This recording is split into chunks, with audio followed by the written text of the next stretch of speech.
The sari will always be in a woman's cupboard. It is my history book, a versatile piece of cloth.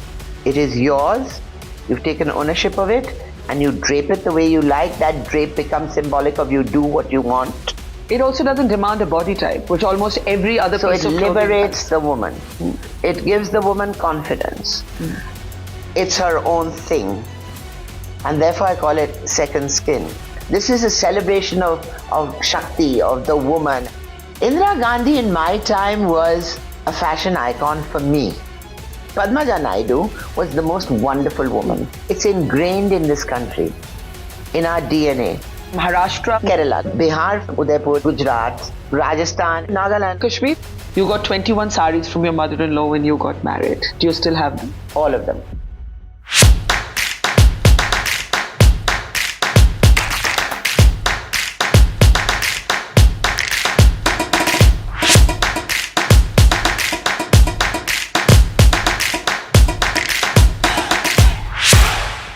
Mala, you write in this beautiful book that you have conversations with your saris. So I want to start by asking you, what was the last conversation you had with your sari? Well, it's interesting, Barkha. I talk non-stop, as you know, and I'm a storyteller of, generations of stories. But I find textiles actually embody histories, experiences, relationships, friendships, travel. It is my history book because I was thrown out of university. I am not educated. What did you do to get thrown out of university? Well, I just didn't do physical training, PT. It was too early in the morning to do it. So I went to the National School of Drama. And in an interesting way, theatre teaches you that life is living it to its full and doing everything that comes in its spectrum. So 180 degrees. So in theatre, you learn that. You learn about costume, you learn about setting, you learn about time, age, space, language, dialects, music, movement, anger, passion, all of that. And I think all of that is embodied in textiles. You look at a carpet, there's a story in the carpet. The other thing is that I'm not one of who lives with empirical evidence. Every time I speak, I have to have a backup because I read it in, I don't know, Bob Woodward's book or something like that. Textiles gives you the freedom to interpret life, experience, people, conversations as you choose. I don't need a scholar to tell me how to read a carpet. If there is a floral motif on the carpet, I look at it and I think, I wonder why they used the blue and the red and the green and didn't choose purple. And then I interpret it as it comes from a culture that doesn't use purple. Mauve is not, for instance, you're wearing mauve, but mauve is not a desi color. Bangani is. So yours is getting close to Bangani, but it's not fully there. So that kind of thing. And it allowed me the freedom of spirit, the freedom of dreaming. So your book is called Saris of Memory, and you weave a tale around your own life, around the lives of women and men you met, using the sari as both a metaphor and itself. And there's some amazing women in their saris in this book, starting with your mother, through Indira Gandhi, Vasundhara Raje Scindia, Sarojini Naidu's daughter. Let's pick up some of these women whom we only know from a distance in public life, and what their saris tell us about them. Sarojini Naidu. So, Sarojini Naidu, I didn't meet because I was born after she died. But Padmaja Naidu was the most wonderful woman. Her daughter. And she used to wear the most stunning saris. So she'd have tea parties in the evening. And in the middle of summer, she'd be wearing a very heavy Banarsi sari, sitting on a chair with a footstool. Actually, maybe that footstool that I use constantly has come from some memory of her. Yeah. And she used to put a hibiscus over her left ear. A beautiful teapot and sugar pot and all of that would be served. And she'd sit there like a queen and conduct an afternoon of conversation. Yeah. And when I wanted to go to America and I wanted to go alone and live there for a year before I got married, and my husband was at university at Fletcher School of Law and Diplomacy, and I wanted to work there. So I got a job as a sales girl in a Government of India shop called Sona that sold handicrafts and handlooms, primarily handlooms. And I went to Padma. Well, I used to call her Padmasi, which is why I hesitated. And I said, how do I get my mother to accept the fact that I am running away for a year and I'm going to be living on my own? And there were no cell phones and all. You had to book trunk calls and all. So, it was a complete cut with family. And I was dying to break loose. And she said, darling, on one condition, that you stop wearing white blouses with every sari and you match the sari blouse. So from then on, I started matching. Till then, as good left of center, we'd wear white petticoats, white blouse, and wrap any sari around, So that symbolizes her influence. She influenced me greatly. When I was in theater, she always bought me books that were, Greek tragedies and small editions, beautiful editions. There were women who actually became mentors without being mentors. They were at par, but they were teaching you and not condescending at all. And Pupul was another one. Pupul Jayakar. Pupul Jayakar threw me into the deep end by saying to me, you want to learn about India? There's a Bihar famine. Why don't you pick up all the baskets that the men in Bihar, in Mithila, were weaving during the famine? HHEC, the Handloom Export Corporation, was buying them, not giving them a dole, but getting them to work and getting their skill in play and paying them for it. You take those baskets and you go to Sabzi Mandi every morning at 5 o'clock and sell those baskets to vegetable vendors. So just think of me. I get up in the morning, nice air-conditioned room in Chanakyapuri. I walk out of the door onto the road. I climb into a truck with a guy who's been driving, God knows, from Jaipur or Meerut or whatever all night, smoking. You could smell the bidi and everything else in the truck.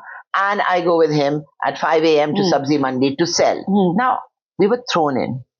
We were thrown into the deep end during the Festival of India. Go find something to do. Go check out a loom. Go check out a region. And she tells the story of how when she started, TTK, who was the first finance minister of Nehru's cabinet, actually said to her, go revive the handloom sector, which had lain dormant during the British. And I don't want to get into all that boring history, but she didn't know. She'd never seen a loom and she knew nothing about weaving. Imagine. And so she went out there, looked at a loom, taught herself and traveled around India, just studying, looking at, talking, engaging with weavers. And she became the impresario, not the technical person, of bringing all this together. So she had the vision, much like she handed that baton to Mapu, who was not a technical person who had the vision, but Rakesh Thakur, trained at NID, brought the techniques in. And you had the Festival of India, Vishwakarma Handloom Show. So we all learnt like that. And Indira Gandhi? Indira Gandhi in my time was a fashion icon for me. I can only speak about myself.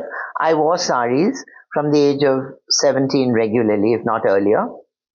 And I didn't take to the Punjabi suit. And because it's so comfortable. Yes, but now I might want to wear it periodically. But my grandmother wore a salwar kameez to go to sleep. That was a night suit, and they wore saris during the day. So all these little things, and that's what I want to say. Memory. I didn't delve into any notes, any book. I didn't go and research. It just came, and as it came, it's the first draft. I corrected it once, and that's it. What did Indira Sari say to you about Indira Saris was she wore only handlooms. Wherever she went, she was wearing I thought they were beautiful saris, a ikat border, a plain khadi sari with a little red border or red and black stripe border, beautiful pallas. And she just looked so glamorous. And she was a woman. She was our first woman prime minister. She was young. Our only woman prime minister. Our only woman, sorry. Yes. She was, 58 when she became prime minister. She was a widow, and this country accepted in those days somebody who was supposedly an out of, I don't want to use the word caste, but, widows It was a difficult kind of, Yeah. at that moment. And she, widow, prime minister, woman, wearing all these wonderful things, taking on, there's a wonderful picture when I say taking on of Raghu Rice, with her sitting with her back and she's at her desk and all the congressmen with their hat, the Congress topi standing around, Ji Hazuri. And I thought, my God, this is a celebration of Shakti, of the woman, and she's out there and we're showing the world that we are far more emancipated than the Western world because we accept as equals women, the Ardhangani, the whole thing. So she became my icon, and I just wanted to copy her look, the way she conducted herself, authority, all of that, which all of us love as women, and wear her kind of clothes. So that was the beginning of my, I don't want to use the word collection, but wherever I traveled, I bought a sari or a piece of cloth. But her daughter-in-law, Sonia Gandhi, has actually sought to archive Indira's saris and has her own collection, which is very trademark Sonia. Yes, and I think Sonia Gandhi has archived everything, but more than that, she knows a great deal about handlooms, respects it, wears saris beautifully, because usually Western women don't carry saris very well. I mean, she doesn't look Western in the sari. She's totally Indian and at ease. I think the sari in many ways is second skin for her, like it was for our entire generation who wore saris. And the reason I say this is because Sonia Gandhi came here at the age of 18 or something like that, I don't know. And she's not left. Yeah. She got married, she came back, went, got married and stayed. So for us who wore saris in our generation and wore them regularly, it's really a second skin. So it's my story, it's my friend's story, who gave me that sari. I wore it the first time I went and danced with somebody I had a glad eye for, or whatever.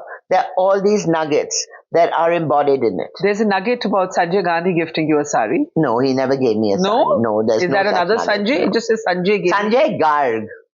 Raw mango. Raw mango. You just said Sanjay. I thought Sanjay Gandhi. No, Sanjay Garg. I'm mixing up my Sanjays there. You really are. But Sanjay Garg gave me a wonderful sari, which was motifs, Jamdani motifs, as many as he could find, all in one sari. He just laid it out like a mosaic.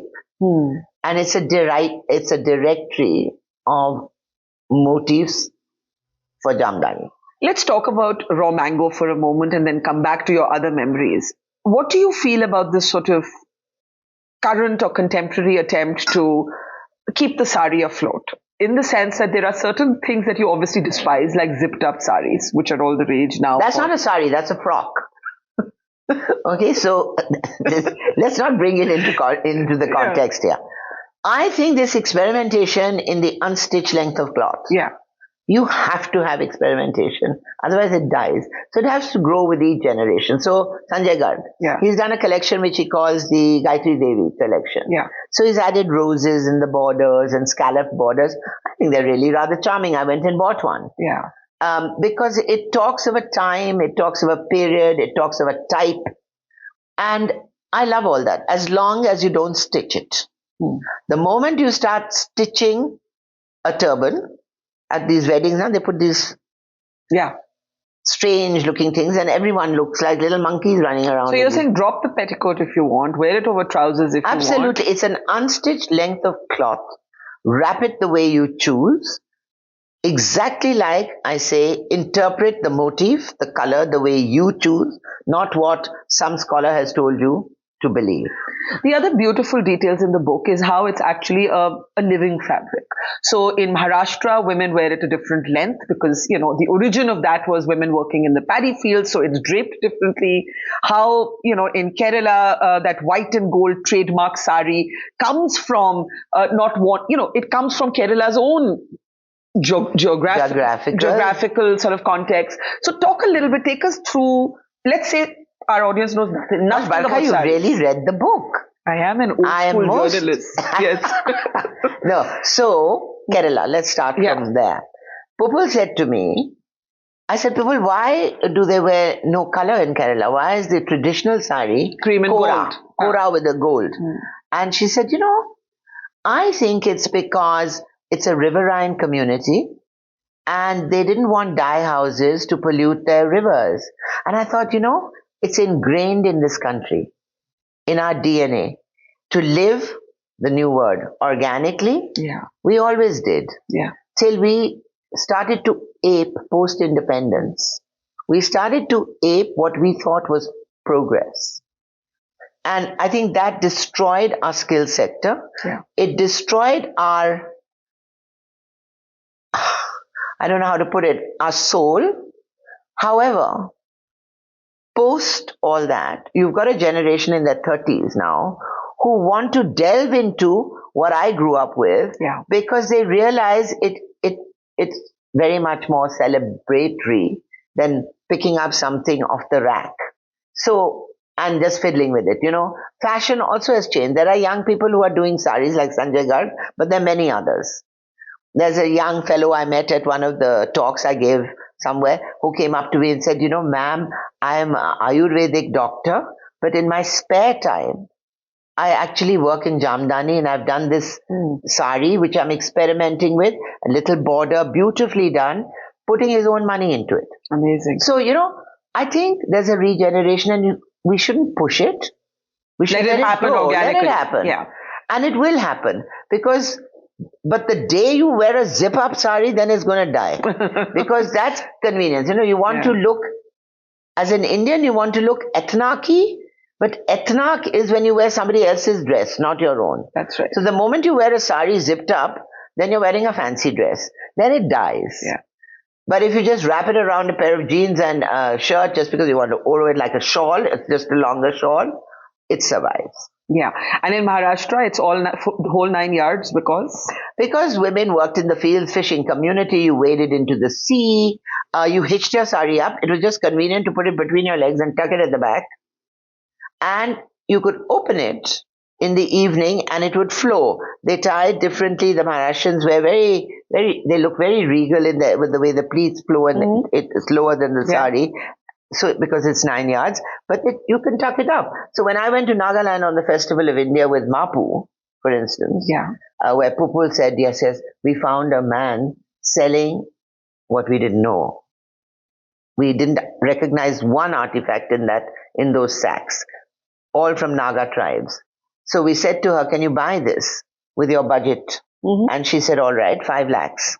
And I said, we'll all work free, but you just let us go to Nagaland and we'll go tribe to tribe, climb up those hills, and I'm saying that consciously, and try and identify all the artifacts. And we did the exhibition in Moscow for the Festival of India. I wore a sari on that entire trip because it was just easier to hitch it up and tuck it in, cover your head when it was hot. You didn't carry an umbrella, put some ugly hat on your head and look like nothing on earth. So very versatile. When I'm walking around the house and I want to dust something, I just use my palla and knock off the dust. I mean, it's true. It is that. It is. And so for me, it is a versatile piece of cloth. Like the turban is. Yeah. Like the Angavastram is.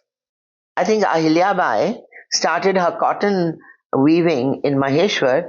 I think, now this is again, interpret the way you want. It's a cotton growing area. Yeah. She must have got them to come and spin the cotton and then hand roll it and make the sacred thread for the priests in the temples that she had created. From that, you move on to a sari. The influence comes from Indore, Aurangabad. It's on that route. Yeah. The weavers come in and it grows. And that's the joy of it. It's also kind of... I get verbal diarrhea when I talk about the sari. It's riveting, but it's also a civilizational chronicle, if you will. And I think you trace, one of your stories takes us all the way back to Mohenjo-daro. And you know how strange, I haven't put him there, but there he is. That is the priest. My God, that's uncanny. It is uncanny because I didn't think you were going to ask me that question. He's just been sitting there for a long time. That pattern is the beginning of Ajrak, as I read it. Yeah. So it started there, earth and sky. Why blue and madder? Indigo and madder, earth and sky. Motif, stars, little florals, ground, what grows on the ground, what you see in the universe. That's the organic That's the definition of organic. Not eating some quinoa with hard-boiled eggs. And so it comes from there, it comes into... You forgot avocado. Avocado also. And it comes into the Ahar civilization, Udaipur, that district. Yeah. It goes to Hanumangarh, it goes to Gujarat. Now, we can fight. Rajasthan and Gujarat can fight over who owns Ajrak. Yeah. But Ajrak is, for me, the symbol of trade and trade routes. And then from the other side, ikat symbolizes this. Both techniques are color resist techniques. You use wax, you use, I mean, it's a complicated thing, but they did it to embellish their garments with different colors and so on. Ikat is the same, the warp. Ikat is so complicated that when you structure the warp to dye according to the color pattern, the color and the pattern, and then you have to tie it again and then dye it again and get a recurring pattern for 6 meters. It is like a computer. And that computer is in the mind of the human. It is not an app or software that you're looking at. It's there. And it has been passed down through an oral tradition. And that is our IT. Our information technology is not all this other stuff that's happening in Silicon Valley and Yevo, and this is it. And it's embodied in us. That comes out in the finished product of an ikat sari.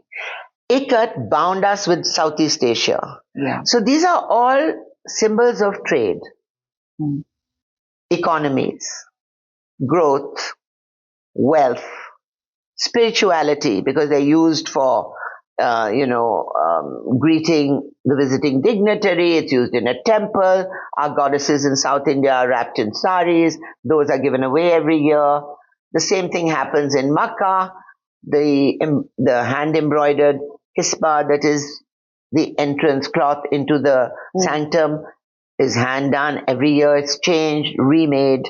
So, these are civilizational commonalities. And then came trade, then you link the world with trade, and the textile is borderless. For me, that's very important. We are not in little silos. We can go anywhere we like and flow like a river. And I know I'm using expressions that sound like Pupul Jaikar in our early days, but it's true. Now we are in silos. We are structured by borders. You can't do this, you can't do that, you can't cross that, you mustn't do that. The color for this year is mauve. The color for next year is yellow. I think one of the most brilliant things you said in one of your conversations was the sari transcends fashion trends, and that's why it is such a statement of autonomy. Because otherwise, you've got entire generations following. This is the trend this season. The sari beats all that. It beats all that, and I tell you, Barkha, I really believe that the Indian woman and her strength, her confidence, over centuries, embodied in all kinds of traditions, is because of the unstitched length of cloth. It is yours, you've taken ownership of it, and you drape it the way you like. That drape becomes symbolic of you do what you want. So if I want to cover my head, or even my face, that doesn't make me a weaker person. Right? That may be my cultural need for the moment. It may be because I want to keep the flies off my face. It may be because I don't want to see some ugly lout walking around on the street. The West does not interpret our cultural traditions in the same way because they come from a different sensibility. And it's very interesting. Indira Gandhi always covered her head, but she was the strongest leader we've seen for a long time till very recently. Yeah. And it didn't matter. Nobody questioned that. And the other thing is, it doesn't. But everyone's questioning hijab and everyone's questioning, these are all conversations that need to be had. But I think that sari and the way you drape it and how you want to drape it as an individual, not because society is saying that's how you have to tie the sari. It also doesn't demand a body type, which almost every other piece of clothing So it liberates the woman. It gives the woman confidence. It's her own thing. And therefore I call it second skin. Because you can do what you like with it. You grow fat, you don't have to go and buy a new sari. You don't have to wear a blouse with a sari. You don't have to wear anything with a sari. You can take the end of a sari, knot it like they do in South India, and tie the sari whichever way you want, and you take it over here. You don't need to have a blouse or a t-shirt. Yeah. So it liberates. There's a move back to handloom, as you said today. But there was also a brief period which your book captures, the arrival of the polyester sari. And Vimal, we are old enough to remember the only Vimal ad, Dhirubhai Ambani, enters this space. Personally, not a fan of polyester saris, but when you look at it as a moment in time, because the sari is a metaphor for everything else. And I think this is a very important issue you've raised, because you cannot clothe India in handloom. You've got 1 billion people. It becomes too expensive. It's not possible. Working women want 2 saris, wash and wear. It's much more convenient. You're living in nuclear families, or you're living in joint families in tight spaces. 2 people in the family are working. Grandmothers are looking after children. I mean, it's all very complex. So it's small, and it has to be economical. And terylene, as we used to call it, polyester, as you call it, is economical, but highly dangerous. I mean, there have been endless number of accounted deaths of women sitting in front of kerosene stoves, cooking, and the edge of the palla catching fire, and, So, man-made fiber has to happen, and therefore let me go back. When Dhirubhai did the sari, he found that floral prints didn't work in middle-class India, because they wanted to wear the traditional. They wanted to have a border, and they wanted a palla. It wasn't complete without. It couldn't be running yardage. Yeah. So he actually started putting designs of ikat borders. I bought 2 such saris. I couldn't find them for the book. But, or bandhani, made women comfortable wearing what they were used to in their tradition. But without having to starch it and iron it. All of that. Okay? So that was an interesting element that entered. And if you go a little back in time, the chiffon sari that the Maharanis and the elites wore in India. Still wear? Yeah. They added a brocade border. Why? Because that was India. The rest was French chiffon in those days. So you always brought your own into play, because that's what gave you confidence. So Dhirubhai immediately saw that and changed it. Every sari looked from a distance like a handloom sari, but when you went closer, it was polyester. Now, I think today, to keep handlooms alive, you need to become patrons of handloom. The Raja was the patron. Yeah. The Brits came. They took the cotton away. Government tried to become a patron post-independence. But I think Nehruji, with the best intentions in the world, created institutions. And I think institutions are short-lived. It has to be, to use that horrible word, organic. So if marketing systems had been put up along the administrative system or line that they did put up very effectively, they could have had a marketing parallel line to the mandi and to the city mandis and so on. The weaver could have got the infrastructure in situ, and it would not have created alien-looking products that are then miming something that they are disconnected with. That begins to create the dilution, because they're not comfortable weaving that. So anyway, that's a very long story, but I think today we need patrons. So for instance, if you think you really like a Bomkai sari, you can go to a village and say, okay, I'm going to adopt a loom. And I'm going to pay you X stipend, and you weave the saris, and we'll sell them to some shop in Delhi. And they'll be lapped up like this. And you can say to the son, who's become a computer, what do they call them? A computer engineer. You can say, listen, I'm going to give you a scholarship or a fellowship, or call it what you may, for you to spend time in the evenings learning your father's skill, so that the skill lives on. So this is my question. Are you scared or worried, not scared, worried that the craft is dying, A? B, are you worried that the sari is dying? So I'm not worried about either, because neither are dying. There are lots of young people who are actually going back into this. Women will wear saris when they get married. Okay, there's a lehenga is the fad. So you're wearing lehenga and short cholis and you're covering your face. And everyone you're looks the exposing same. the rest of your body. And everyone looks the same in that. And so it's a phase, it'll go through. The sari will always be in a woman's cupboard here. I don't think it's going to go till we make zipped up saris. This zip sari is going to kill the sari. Yeah. And, it has to be a patronage craft. It cannot be arm. It'll be arm at some level. Yeah. At another level, it will be patronage. And every woman will buy 1 or 2 saris, not to wear to work, but to wear for Diwali, Holi ke baad, Karwa Chauth, New Year, Shadi, Mangni, birth, death. So you will have in every home, from the village to the city, you will have traditional gear, because I think the DNA of India is still rooted in its culture. Let's end with memories. You got 21 saris from your mother-in-law when you got married. Do you still have them? All of them. And they look like I bought them yesterday, because that zari never tarnished. Yeah. Nobody was cutting corners. There was pride in doing that. And then we went through this polyester phase where the pride, the polyester, that's fashionable. Now the pride is coming back. And I'll give you the last example. Memory. I did a project with Ahilya Matan in Venkatgiri from my imagination and memory. I saw Prema Srinivasan of TVS wearing a sari many years ago in Chennai. And it stuck in my mind. And I drew it on a piece of paper, went to Venkatgiri, and did 9 similar saris.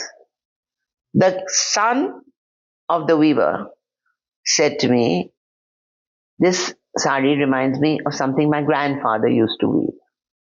I had cut out all those prancing animals and multicolors and all, because weavers at some point felt that they had to feed what the market wanted. Earlier, they led the market. So the moment you go, how do you know what the market wants? You've not got any data, you've not done any research, it's hearsay, it's again on that oral thing. Some woman comes and says, isme thoda lal dal do, or thoda hara dal do, or idhar ek tota bana do, or udhar ek more bana do. And he does it and he sells 5 saris, then he starts repeating that. So I said, मैं भी वही कर रही हूँ. वो सब निकाल दो, और इधर check डालो, और इधर stripe डालो, और इधर थोड़ा सा जामदानी डालो, and now that is taken off. So interventions will work. Like the Kashmir loom sari. Yeah. The Kashmir loom sari was another such thing. I mean, to do a sari like that. It's an intervention. Yeah, it's an intervention. So you do interventions, you try to do it within a vocabulary and a directory. Yeah. If it exceeds that, so be it. It'll be a fad. Yeah.